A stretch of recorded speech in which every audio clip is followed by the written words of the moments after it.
یہ بڑا گھر، خوبصورت سا محل نما گھر، یہ ایک کامیاب زندگی کی شکل ہے، لیکن کامیاب زندگی سے اس کا کوئی تعلق نہیں ہے۔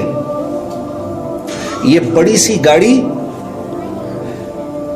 ایک کامیاب زندگی کی شکل ہے، لیکن کامیابی سے اس کا کوئی تعلق نہیں ہے۔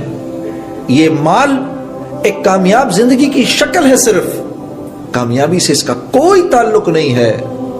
محنت سے مال نہیں ملتا، مال سے چیزیں نہیں آتی، چیزوں میں راحت نہیں ہے، راحت اللہ کے امر میں ہے۔ ہاں، ایک باپ ہے، اس کے 10 بیٹے ہیں، 10 کے 10 فرما بردار ہیں، تو وہ اپنی جھونپڑی میں جنت کے اندر ہے۔ اور ایک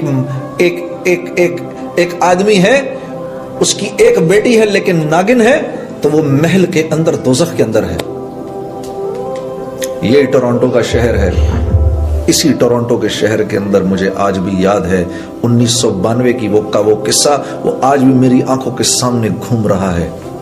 ہم یہاں پر شو کر رہے تھے، بہت بڑا مجمع تھا۔ جب شو ختم ہوا تو آرگنائزروں نے کہا کہ آپ باہر نہ نکلیں یہاں سے، بہت بڑا مجمع، ان کو جانے دیں۔ تو مجمع کے نکلتے نکلتے رات کے 2:30 بج گئے۔ تو ہم جب یہاں سے باہر نکلے تو گاڑی کے اندر جا کے بیٹھنے لگے، ایک جوان لڑکی دوڑتی ہوئی آئی، میں نے آپ لوگوں کے ساتھ جانا ہے۔ اب ہم رہنے والے تو پنڈی کے تھے سارے، ہاں، ہمارے لیے تو کراچی بھی نیو یارک سٹی تھا، ہاں، تو ٹورانٹو تو سوچو کیا ہوگا ہمارے لیے۔ اور پھر بھی کچھ تھوڑی بہت، اللہ معاف کرے، وہ کام تو کوئی حیا کا کام نہیں ہے جو ہم کر رہے تھے، لیکن پھر بھی کچھ تھوڑی سی تو حیا باقی تھی ہمارے اندر۔ ہم ایک دوسرے کی شکل دیکھنے لگے۔ اس لڑکی کو دیکھ کر ہم نے کہا تم نے کہاں جانا ہے ہمارے ساتھ بھائی؟ ہم تو اپنے ہوٹل جا رہے ہیں۔ کہتی ہے نہیں تم ہوٹل تک چلے جاؤ، مجھے ہوٹل تک لے جاؤ، پھر میں وہاں سے گھر چلی جاؤں گی۔ تو ہم نے کہا تو تمہارا باپ؟ کہتی ہے no don't worry about it, I just turned 18 a week ago۔ تو ہم نے کہا پھر کیا ہوا؟ ہمیں پتہ ہی نہیں تھا 18 ٹرن ہونے کا کیا مطلب ہے۔ ہم نے کہا پھر اس سے کیا فرق پڑتا ہے؟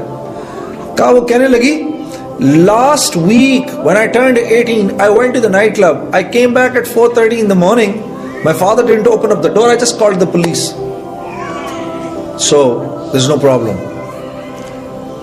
آپ یقین کرو یہ پورا کا پورا واقعہ مجھے آج تک یاد ہے۔ 16 سال اس واقعے کو ہو گئے، 17 سال اس واقعے کو ہو گئے ہیں۔ اس لڑکی کی ایک ایک بات مجھے ابھی تک یاد ہے، اور میں صرف یہ سوچ رہا تھا، صرف اتنا سوچ رہا تھا کہ اگر میری بہن یہ کرے تو میرے باپ کا کیا حشر ہو، اور اب یہ سوچتا ہوں اگر میری بیٹی یہ کرے تو میرا کیا حشر ہو۔ لیکن قصور اس بچی کا نہیں ہے، قصور اس بچی کا نہیں ہے، قصور ان ماں باپ کا ہے جنہوں نے خود زندگی میں دین لانے کی کوئی محنت نہیں کی، تو وہ اولاد کو کیا سکھاتے ہیں۔